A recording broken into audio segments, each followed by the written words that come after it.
Hola, bon dia. Com va el confinament? Bé, com tots vosaltres, doncs aquests dies sorgeixen moltes idees per fer a casa i una idea, a casa ha sortit una idea i ha sortit del meu fill petit.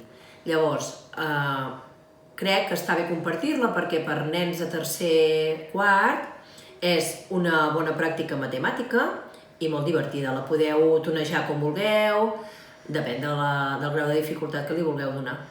I aprofitant que el meu fill estava jugant amb això, el vaig gravar amb ell i vam aprofitar a fer una expressió oral. I aquí us ho deixo, espero que us agradi. Hola, nens i nenes! Avui he fet un joc de càlcul mental. Necessitem una agüera,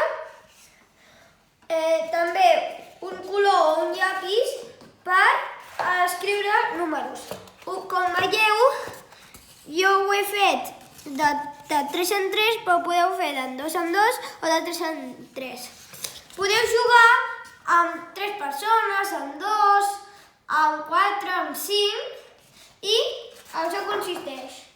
Jo tiro un fitxer, però podeu fer amb el que vulgueu i jo el tiro.